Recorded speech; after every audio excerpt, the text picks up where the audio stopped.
Hello and welcome. You are watching QTV and you are watching a Week in Review. I'm your host Ade Darami, and across the table from me I have friend and colleague Mohamed Mboj. Mr. Mboj, as ever, welcome to the program. Cheers, Ade.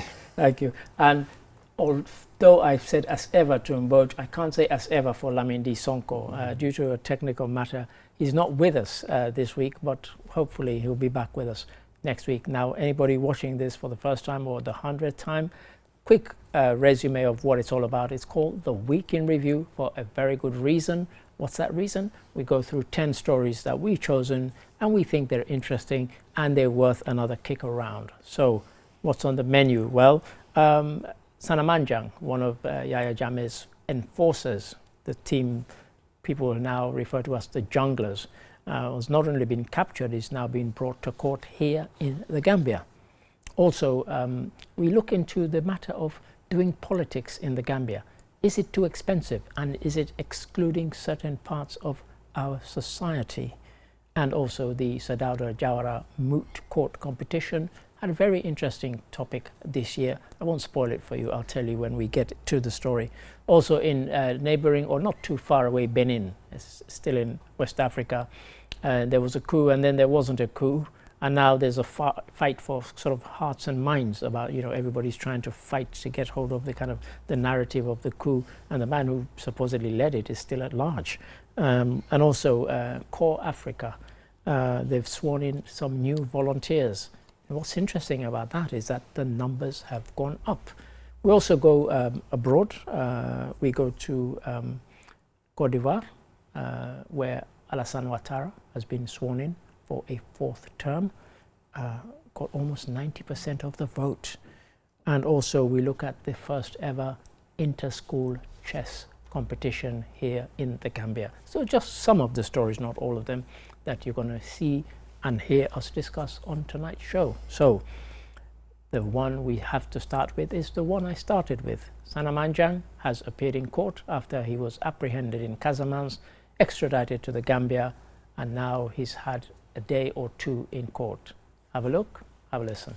The key legal development focused on the state's failure to file a formal bill of indictment following the transfer of Sana Manjang's case from the Kanifing Magistrates Court to the High Court.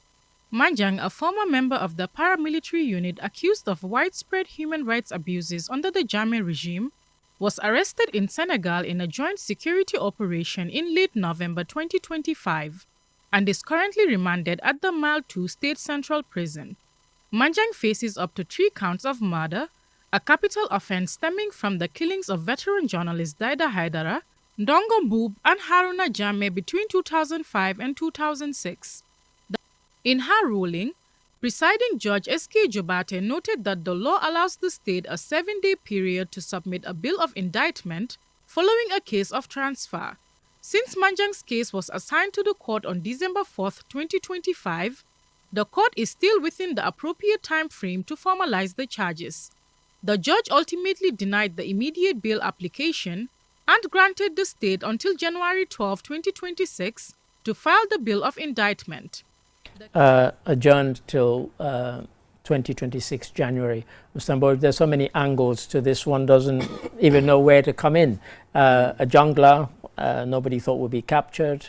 Like Yahya Jammeh, he also used to send the audio message that would get played by their supporters, and they, I'm sure, were horrified to find out that he'd not only been captured, but he's now was handed over in handcuffs and is now appeared in court at least twice.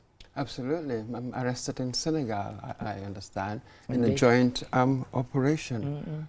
Quite interesting for some of us, because this is the name. Sana Manjang cannot tell you that I know the man, or I will recognize him, in the streets. Sure. But back then, perhaps around 2007, he had this sort of aura of notoriety, right. A fearsome reputation, Yes. the kind of benchmark of The cruelty. kind of the worst of the junglers, as it were. Absolutely, Somebody yes. described him in the office. Big time, sort of Yeah. symbolizing sort of the worst excesses of the era. So for me, I'm curious to hear the testimonies, compare the two narratives, the perceptions we had then, and what emerges in this trial. It will be interesting to see how the two align or misalign, as it were. No, this is it. Because, look, you know me, I'm always kind of anti kind of what's on social media because a lot of it is unproven. But one of the things that's been swirling around, has kind of gone viral, is that one of the reasons they happened to be in Casamance was that Jammeh's much, trumpeted return in November.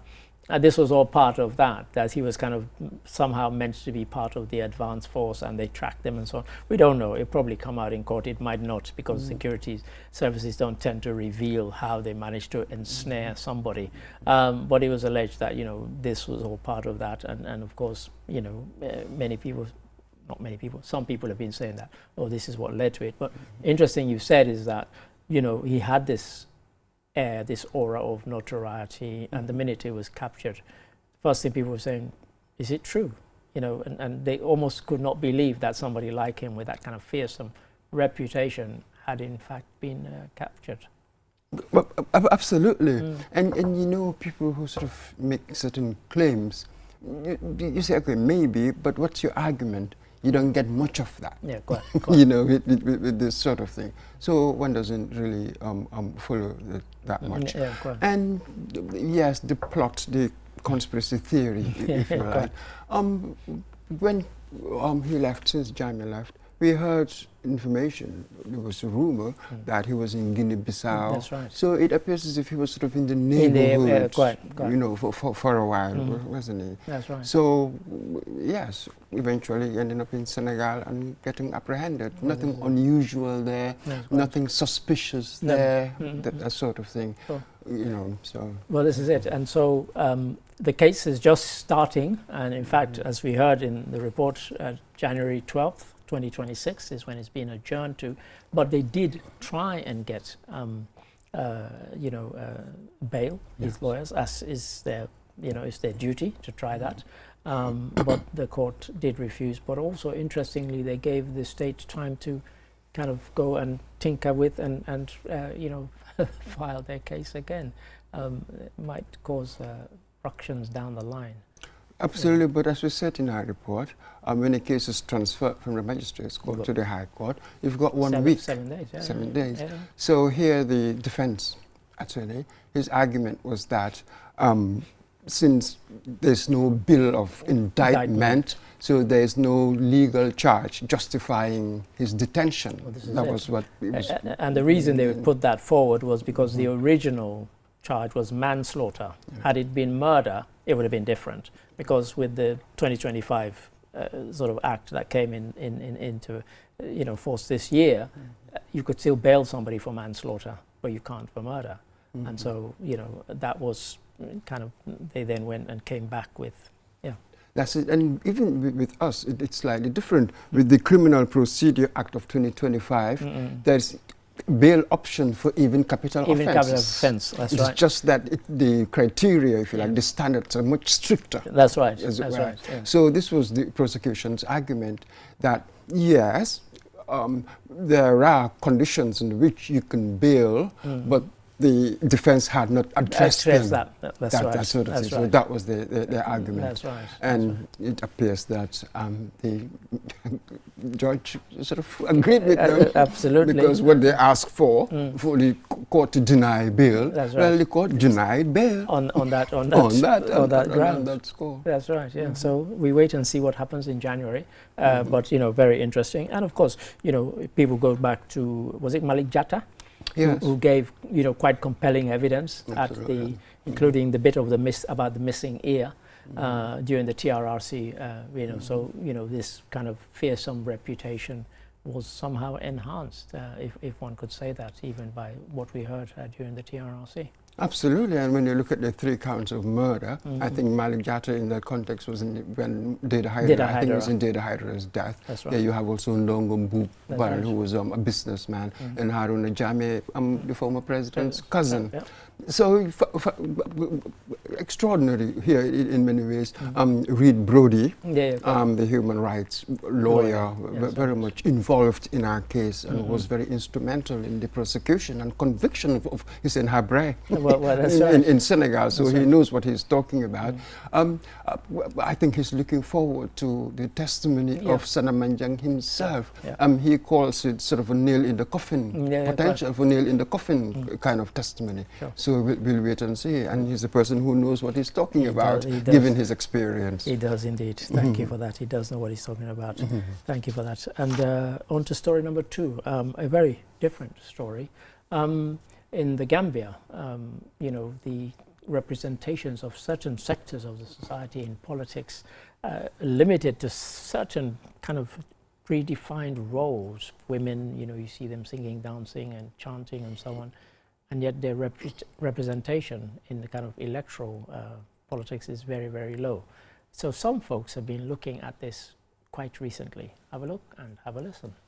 Funded by the UK's Foreign Commonwealth and Development Office, the report, which collates a nationwide survey of 166 aspirants and office holders, explores how the cost of politics in the Gambia affects meaningful participation in public life, particularly for women, youth, and persons with disabilities. The report highlighted that despite significant progress in multi-party competition since 2017, these groups continue to be significantly underrepresented in elected leadership and decision-making roles in Gambia's political scene. This in the last National Assembly elections in 2022, out of 246 candidates, 227 were male and 19 were female, a representation of 7.7%. 7.7%. To call it low is to even insult the word low. Mr. Mboj, but what was interesting about this for me was that the premise one could even contest and argue about, because it seemed to be about cost. And the whole discussion at this event seemed to be that cost was one of the things that actually was prohibiting. I think you and I, you know, I don't want to put words in your mouth, but I suspect we think that there are many other things besides costs that are kind of restricting women and in some cases youth from getting involved in politics in the Gambia. Absolutely. Obviously, the hardest hurdle of it all would be really our cultural norms, so entrenched in many ways with us. You see among even youth, younger people, you still have some of the views. Yes, the conservative views. You know, the social views really are still very, very traditional. Well, that's very right. Traditional social views. So that is it. I think materially, it's really financial burden, isn't it? That's the sort of material cause, if you like. So yes. Apparently throughout the cycle, not apparently we know, from pre-nominations till post-election, there's so much money. So in the end, yes, isn't it? So the idea is that the system sort of disproportionately favors, isn't that we said in our report, favors people with resources, social connections institutional access. So men tend to sort of have all these because of the society we're in. And when you talk about people with disability, it's even worse, isn't it? You know, on top of the financial burden, there's also even the infrastructure where the institutional, the inclusive environment isn't there. So they face all sorts of disadvantages. And I said something to one of our colleagues when they mentioned, because they also lumped in youth with this, as to them also being disadvantaged. And I said again, it's the kind of society we live in where people think that you have to be old to be wise, and to be given the reins of government, you have to be, you know, above a certain age. And that's one of the things. It's not necessarily, it might be because somebody says, I'm not going to spend my money on a young person because they're young, they're inexperienced in life, rather than inexperienced in politics necessarily. But that might be one of the things as well that, you know, I think they should have looked at. Yes, but when I sort of look around the world, really, in sort of legislative bodies and all of that, you may have some youth representation, but generally they're of a certain age. This is true. This is isn't true. it? This is because in public life, most things would take judgment. You Quite. use judgment, Quite. but judgment is something that you refine with You can't time. acquire over You time. can't. You can't. That's just get it as a true. young person. Quite. So it doesn't quite work like that. When you say that our policies should be youth sensitive, that is a different thing. You know what I mean? You can have octogenarians really will come up with the most radical youth sensitive, as it were, programs. In theory, one can have that. So we don't have to be literal minded. No, quite. And say that you need youth to be in a certain situation, a certain position, or to be in certain institutions so that they can advance the youth agenda. Parents do that all the time. They are children, they have children, they have all sorts of things, so they want to take care of that. So it's really, we should be careful when we deal with this. If only you'd been listening to my conversation, because I said to the person, I said, if you went to somebody who's 70 years old and you tell them you're 20, and they'll tell you, and you say vote for me, they'll say you haven't lived. Yes. You know, because yes, you might say they're being ageist or whatever, but essentially that is it. You've not experienced life enough to be given that kind of, you know, responsibility for, you know, what would be quite a kind of monumental task. As you said, they've not, something you acquire, and, you know, if you're 20 or 21, you just have not. That's it. And when you look around the world, that's really what you see. You know, presidents, heads of states, and the sort of this. Just look around and see the average age. Really. Yeah. So that tells us something. Yeah. So yes, we need sort of youth sensitive policies and that sort of thing. I think that is the important thing than having literally youth in positions in this sort of thing. Right. Thank you for that. And on to story number 3, the finale of the 2025 Sir Dawda Kairaba Jawara Human Rights Moot Court took place here in the Gambia. It's becoming something of a tradition now. Every year we look forward to it, and this year was no exception. It really was cracking stuff. Have a look, have a listen. The annual moot court competition has become one of the NHRC's flagship initiatives, offering a rare platform for university students to sharpen both their written and oral advocacy skills. Each year, the event pushes participants to think critically about some of the most pressing human rights issues on the continent. This year's theme, Climate Change and Human Rights in Africa, challenged teams to explore how environmental shifts are shaping the lives, rights, and futures of you at hand. The competition is named in honor of Sir Dawda Kairaba Jawara, the former president of the Gambia, whose leadership and vision played a pivotal role in laying the foundations of African human rights system. Mrs. Janaba Jom, the vice. Oh, and there we heard our colleague rather, just fading away. Fatou Gay, and I have to say, when she came back, she was quite impressed. The kind of vibrancy of what she saw, the kind of arguments back and forth, how articulate they were in sort of putting across.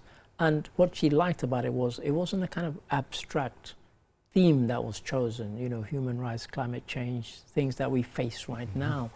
You know, what's the link? And she said, you know, some of them made the link very, very brilliantly. She was really impressed, and she'll probably insist that I send her again next year, I suspect, because she really enjoyed it. But as she said, you know, there was a lot of intelligent conversation and a lot of networking that went on afterwards also impressed her. Oh, absolutely. I couldn't believe it, you know, when I read that it was really an initiative of our National Human Rights Commission, you know, in partnership with the university, and quite fantastic there. 14 universities, and when you look at the caliber of these universities, University of Benin, Uniben, famous Uniben, and Nazarene, and Nazarene, who ended up winning. Absolutely. And I understand this time they had a cross-section of participants and observers, practicing lawyers. I saw them in the audience, you know, kind of esteemed, you know, members of the bar were all there, and various councils that we've seen on TV on some of these, you know, commissions and committees and so on. They were all there, kind of, you know, keenly watching and of course also judging. Absolutely. And it's a good thing that we're holding this event. how often do we say that climate change is the existential question of our time, as it were, the existential problem of our time. And we've seen in other areas the sort of inequality, sure. as it were, isn't it? Inequality in our societies. So, facing this problem, perhaps we want a more inclusive, hence the human rights, really. A more inclusive, as it were, package. Let's redesign, yes, quite. As it were, the economic infrastructure. Let us redesign whatever to include vulnerable groups. Because when we talk about human rights, it's really what we're talking about. We will all benefit. Just be a human being, you should benefit. It shouldn't depend on, you know, your income. As it were. Exactly. So that's it. And it's a relevant theme in our age. So absolutely. So you just hope that it trickles down. Sure. You know what I mean? I think radios, everybody should have perhaps been talking about it. Let it trickle down and people become aware. It is by becoming aware that you fight for. And I like what you said there, where you said that you realize that this was something that NHRC kind of came up with, and of course, as our colleague Yafa together said there, now they consider it one of their flagship projects, and rightly so.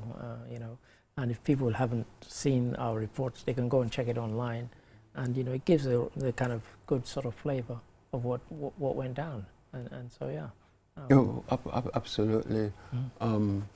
Of course, over the years since its formation, wasn't it, with Emmanuel Daniel Diouf as they had, we've seen a flurry, as it were, of activities, programs, being involved in one thing or another, releasing reports. So they've been quite busy, as it were. Indeed. And as they should. Well, indeed. Really, as they should. Right. And it's good that they've taken that particular angle about this particular topic. So well done to them. Thank you for that, Mr. Mboj. Story number 4, West African country of Benin. Now, we mentioned Benin University. That's the one in Nigeria. This is the country, Benin. And they momentarily had a coup. And now there's been a kind of a fight back against that attempted coup, I think we should call it now. Have a look and listen to this. In the wake of the failed coup attempt, Benin's national broadcaster has taken center stage as officials work to reassure citizens, the wider world, and counter rising speculation. The spotlight intensified on Wednesday when President Patrice Talon received a visiting delegation from the Nigerian army. The visit, aimed at reinforcing cooperation between the Beninese armed forces and a key regional partner, was described as part of ongoing ECOWAS commitments to safeguard stability. The army chief, whose wife was killed in the coup attempt, was soon being consoled by fellow military officers. Events of the last few weeks have shown the imperative of serious introspection on the future of our democracy and the urgent need to invest in the security of our community. Dr. Toure also...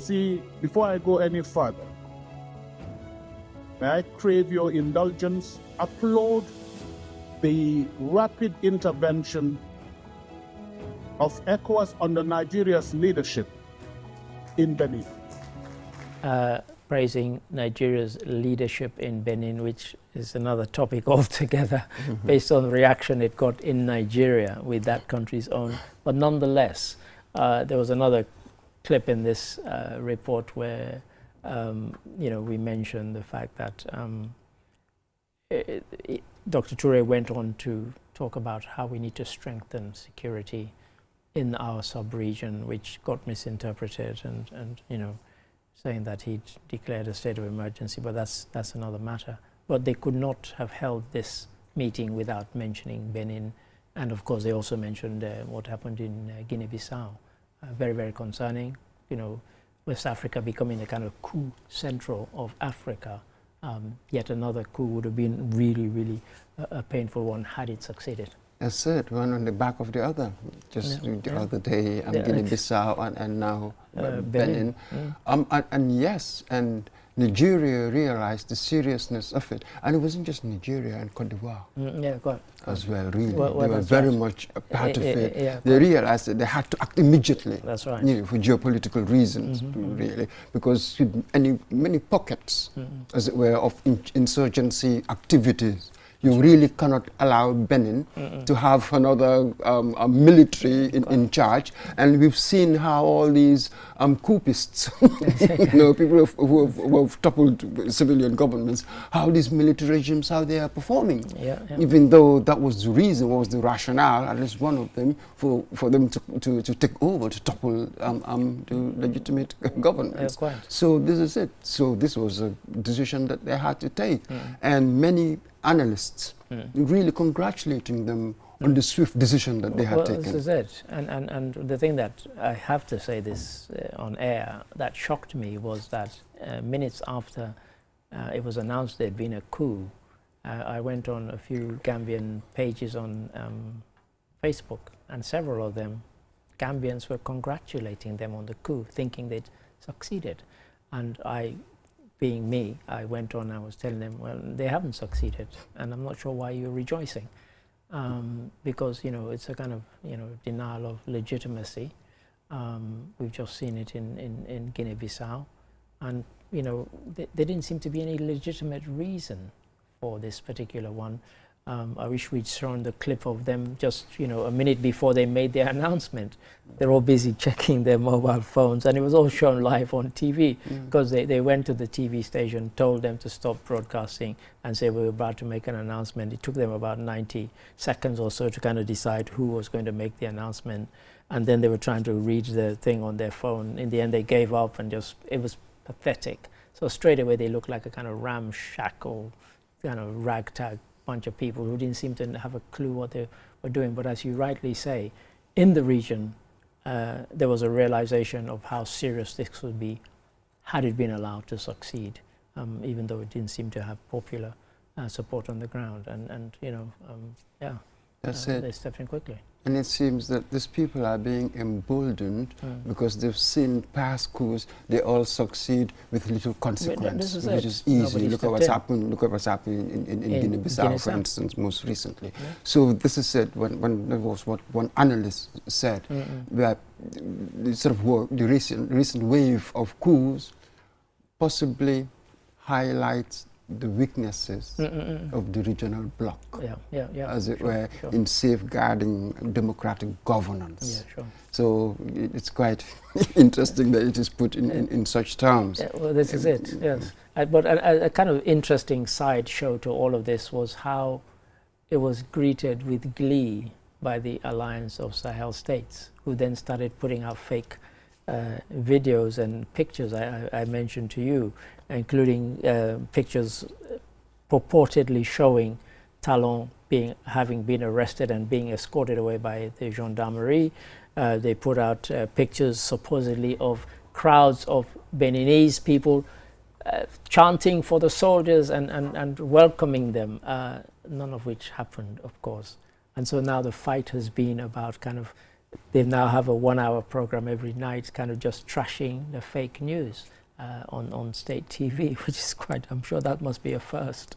But it's worth watching SRTV, if anybody, SRTV, if people want to watch it. It's online and it's live and so on. But yeah, so, you know, there's a different fight also being, but it was quite amazing to see the glee with which it had been greeted in the Alliance of Sahel States in Mali, Burkina Faso and Niger. That's it. Sort of the battle, as it were, for hearts and minds.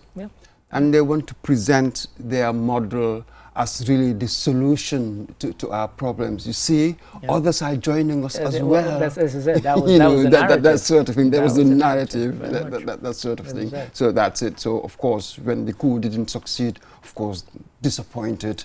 And in our age, what do you resort to? Fake news. So you start faking it, inventing and claiming stuff, that it was French paratroopers who turned around the course of the coup, when of course it wasn't, it was Nigerian. But it kind of played to the narrative that they wanted to put across. Granted. And some people bought into it, I have to say. Absolutely, but here things are very funny, not straightforward. We know that Francophone, Africa, they've sort of cast aside France, that's it, enough of you. But what have we seen with Nigeria, for instance, inviting the French to come in? Yeah, and you see, Tinubu, the pragmatist, the hard pragmatist, I have a problem. What will help me solve it? The ideological battles of Francophone. To some extent, one understands it, but yet they do not have the capacity really to do certain things. So we should be careful where ideology would make us sort of misread practically what's going on, and then we find ourselves deeper and deeper into trouble. Because once you penetrate certain areas, it's easy to just penetrate the whole sub-region. So we should be careful with these army people. They're taking over power and they cannot really do much about the insurgency, which has come really to the borders of Senegal. Indeed. We've reported on that recently. So we should be very careful with these. Of course, online, most people are clueless. This sounds elitist, but I'm going to say that. Most people are really clueless. They have no idea what's going on here, the risks we face. Really. We are told by psychologists all the time that we miscalculate risk all the time. It's just the human brain. So this is it. We face huge risks.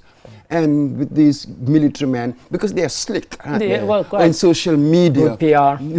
Look how much effort they put into their PR and their social media handles. It's quite remarkable, probably more than any civilian government, actually. That's it. So with most of these young people, really, they are seduced by superficialities, really. So this is really what's going on. Yeah, quite. It's amazing, but So for now, order and calm has returned to Cotonou, Benin.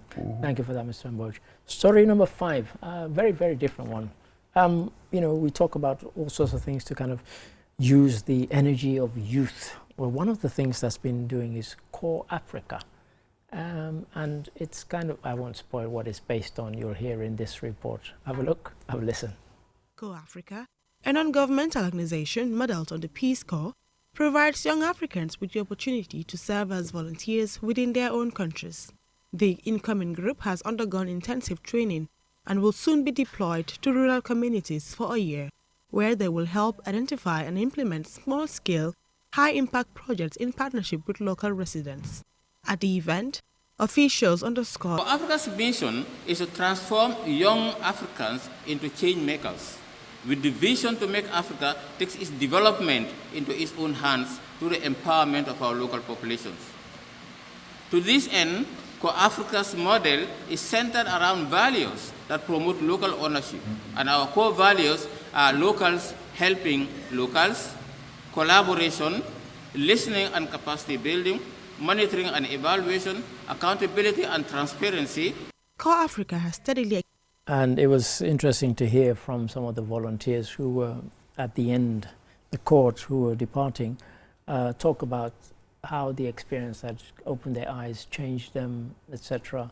And also, the last time they were 23, they're increasing now to 41, and they hope that if that is as successful as this last one, they'll be kind of keep on increasing the numbers.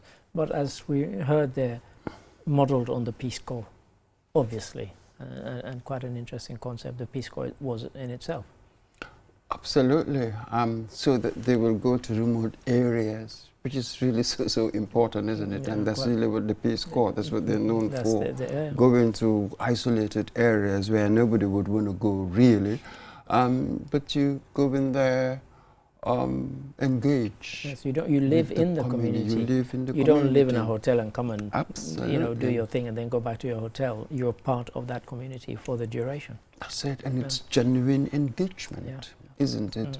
Helping sort of identify what issues there are. Sure. And how do we get solutions with our issues? Really, the locals leading the way. Yeah, quite. And you are there to facilitate, isn't it? The role of a facilitator, it's really the locals who will lead the way. So, and then they will have that sense of ownership, isn't it? With whatever plan and you have. So, yes, fantastic idea.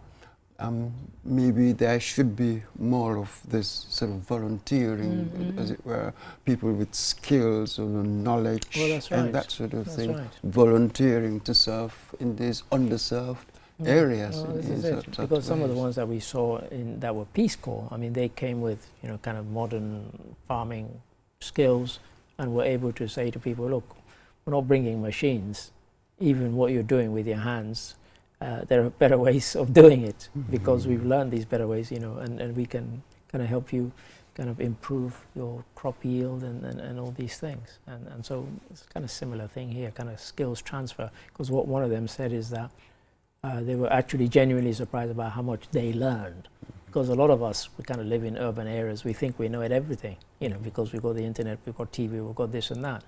But then you go and you live there for, you know, by the time you're sort of in your second month, you realize how little you do know, particularly about that type of thing. And so it's a kind of good exchange of you know, skills. They teach you stuff, you teach them stuff. Oh, absolutely. There's no denying that. Well, if you take, for example, Cabral's style, it was the army who were trained, and they went around training people in sort of modern techniques. So the idea of the modern technique it can really come from people who've had that kind of education. So yes, you will learn things, but perhaps you come to see that they're doing activity A, they may not know it, but it is backed by scientific evidence. I don't necessarily need to know that there's scientific evidence for me to realize that, oh, actually it works. You know what I mean? So I think in the end, that sort of thing, that is that sort of thing that happens, and then perhaps explain to them, you know, why, what's the scientific backing. Exactly. So that sort of thing. But we must never, yes, of course you have a lot to learn, but we must never really underplay the idea of teaching them modern techniques. I think that is really very important. So sometimes we focus too much on traditions, how we did it. I said yes, but it also had its limitations. Recognizing its limitations and how modernity can compensate for that. That's right, absolutely. I think it's a brilliant point to end on there. And that takes us nicely to a break. And after the break, guess what? We will have 5 more stories. So, you know what I'm going to say? Don't go away. Join us after the break. Browse bit.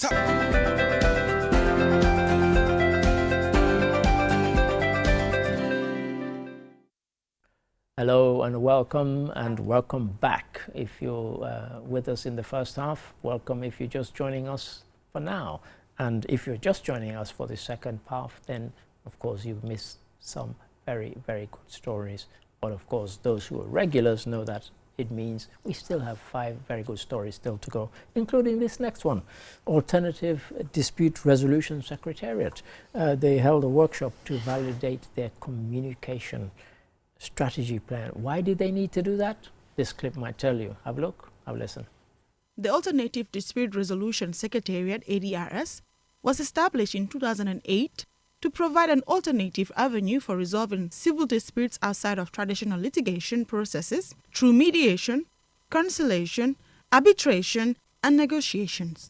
Officials say the communication strategy plan is vital for increasing stakeholder engagement, promoting the Secretariat's mandate, and enhancing access to justice across. That many Gambians are still unaware of the benefits of mediation or how to access these services. And it's not only the Gambia.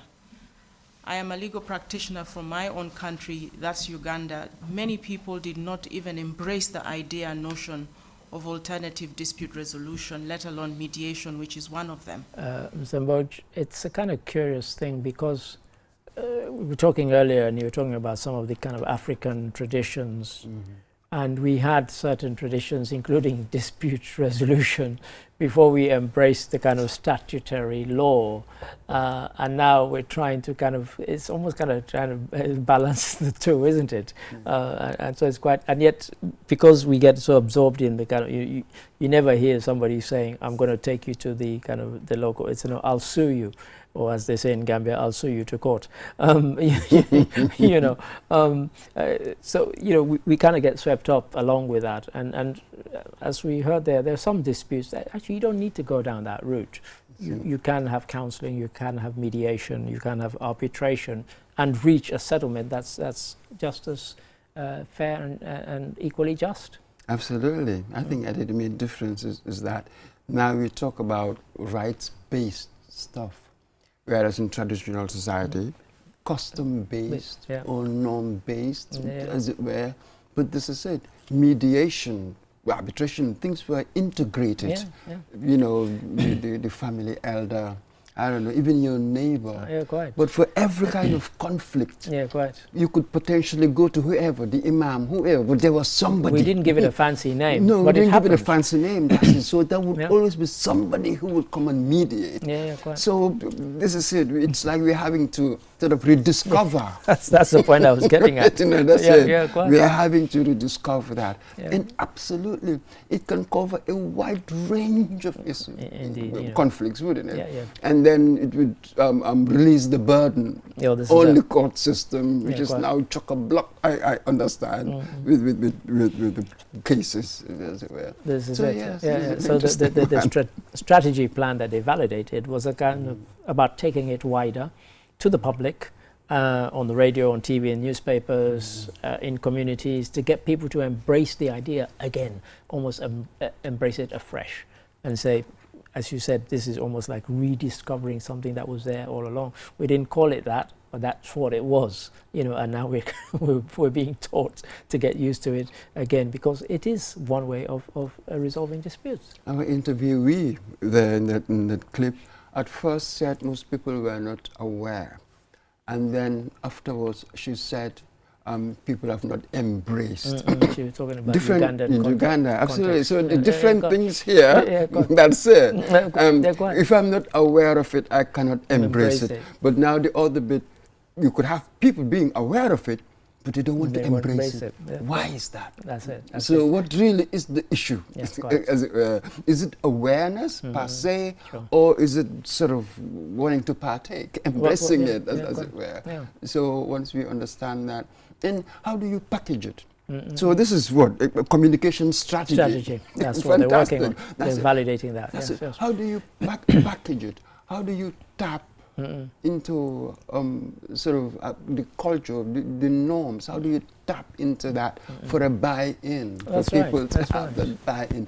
And I think that there's a way that we can, just because of traditional societies really like that.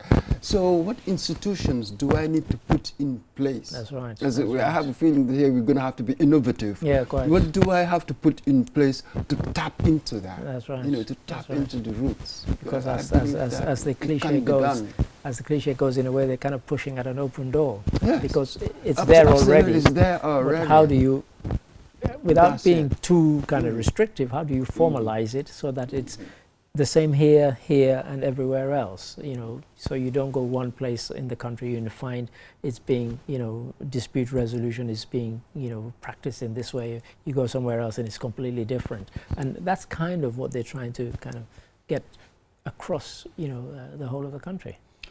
That's it. So, yes, what information do you need? One wonders what groundwork is being done to really look at the situation and see the most optimal avenue of sort of penetrating this thing and make it sort of and normalize it. It is so cost effective, it is quick. And I think the advantages are just so much. So what's stopping people from embracing it? How do we address that? That's tough nut to crack. Thank you for that, Mr. Amburch. Story number 7, the FAB Foundation, that's the Fatoumata Barbaro Foundation, in partnership with the Qatar Charity Foundation, have recently given out some tricycles to 20 Gambian youths. Tricycles, I hear you say? Not just any tricycles. Have a look, have a listen. The donation is part of FAB's broader efforts to foster sustainable economic development among the youth. The tricycles are intended to provide recipients with a practical means of generating income, enabling them to engage in small businesses or transportation services. Speaking at the event, Modu Drame, chairman of FAB. This donation is going to transform our lives and provide much-needed financial stability. Through this tricycle, I will be able to provide for my family and pay my children's school fees. So I am deeply grateful for this support.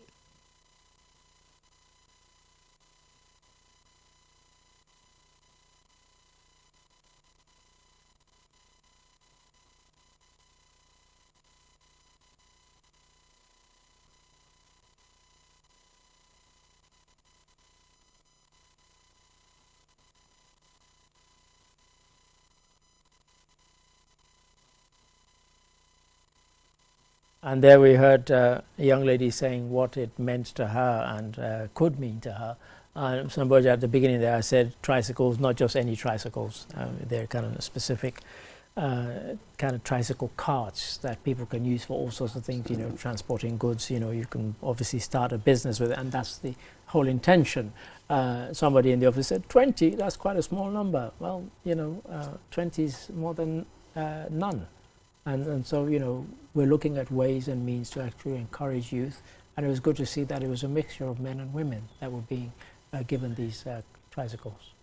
Absolutely. And if you're going to expect such foundations, as it were, to solve our employment problems, then maybe you have a problem. Yeah, quite. Because really, those individuals, just as we've heard there, they're not thinking about that. Yeah, as long as you're empowering people, because normally you're going to have, we need so many different ways, as it were, for development to happen, isn't it? Each, whatever you can bring over, as it were, to this project, this development project. Right. So yes, so the 11 people will be very, very grateful.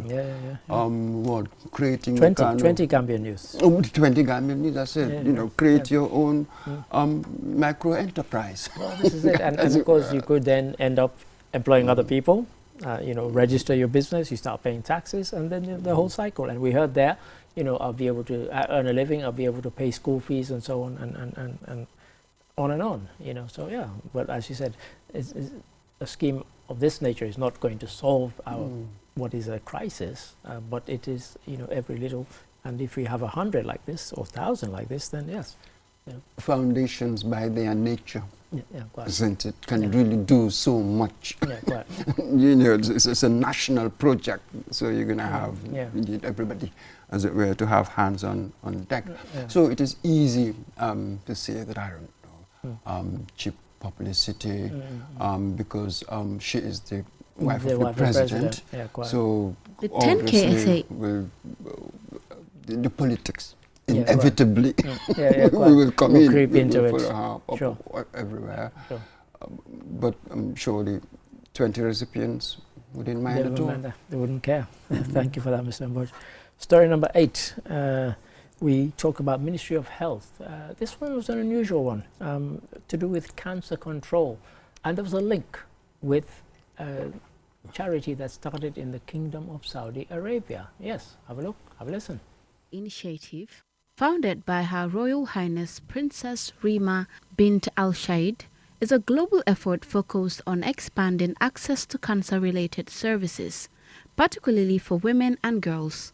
Its introduction in the Gambia forms part of ongoing efforts to strengthen national cancer control measures. 10KSA refers to 10 key recommendations related to cancer care policy and research in the Kingdom of Saudi Arabia. Dr. Keba S. Between 30 and 50% of cancers actually can be prevented by avoiding or modifying their risk factors.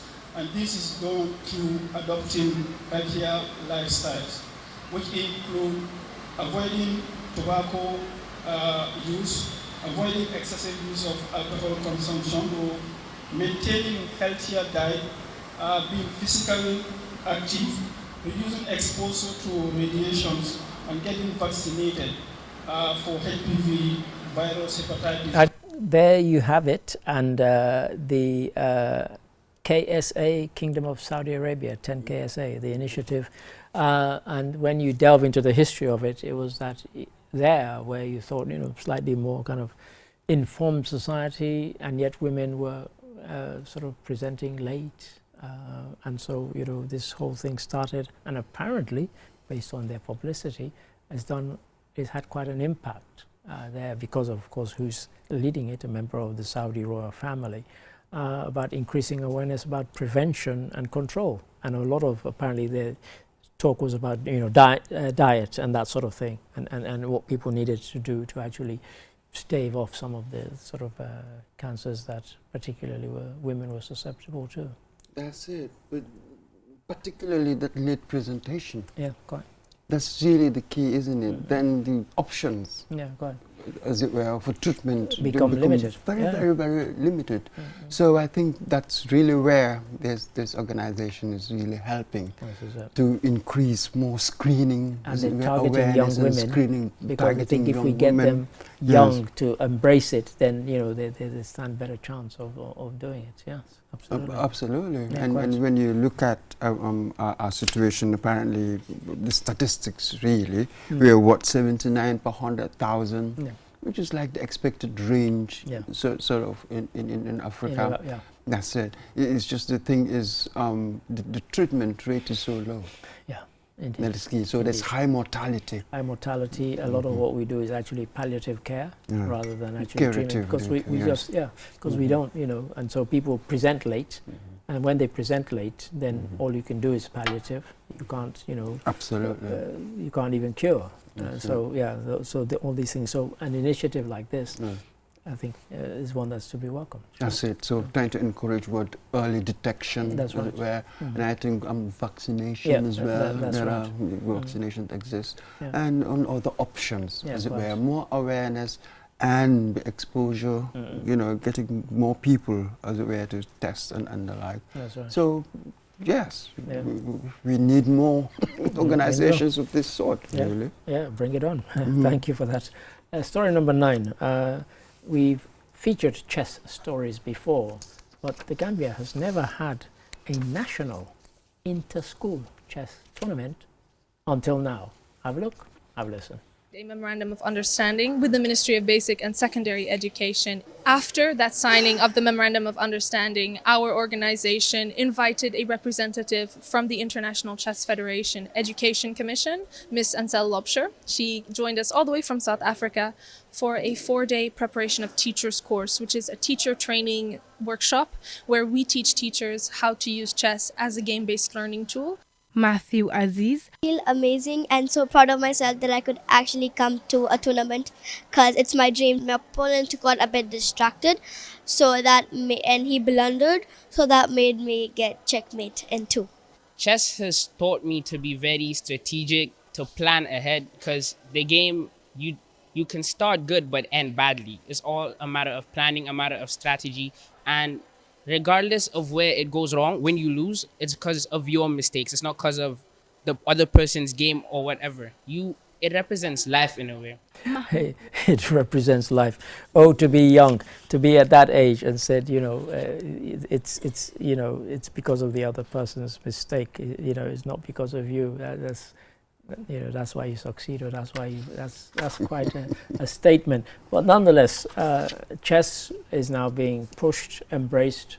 MOPSI, Ministry of Basic and Secondary Education, is encouraging teachers to be trained, and encouraging children, you know, for strategy and so on. As has been, you know, some of the claims might be somewhat, you know, overblown, but nonetheless, it's a good sport to play. Oh, absolutely. He said they are losing, but afraid that their philosophy, isn't it? Yeah. There is no such thing as losing. You either win or you learn. It's like, oh, fantastic. I love that. Yeah, so this is the thing. There's a perception, maybe there is some evidence for that, suggesting that it improves cognitive abilities and stuff like that. Sure. The healthy competition is a good thing, sportsmanship. Well, that's that's good, that helps. And then perhaps we can build up a pool of good chess players. You can identify, you know, it could be one of the pipelines, as it were, of identifying. A Gambian chess grandmaster. Gambian chess grandmaster. For me, this is a good thing. It's an intellectually structured game. Yes, indeed. Indeed. So any intellectually structured game is bound to be good for us. Quite. Isn't that? Yeah, Isn't that so? Really. Quite. So, are there any transferable skills? Sure. I do not know, but activity in itself, well, it is its own reward, if you know what I mean, really. I think that's more than enough. Absolutely, let's go for it. Let's go for it. Thank you for that. We don't have much time on this story, but I'm not sure this last story deserves too much time. Although we could delve, I saw this thing about DW, about all these old men in Africa. They didn't mention Trump over in America or his last competitor, Biden. Absolutely. But Alassane Ouattara has been sworn in for a fourth term in Côte d'Ivoire. Have a look, have a listen.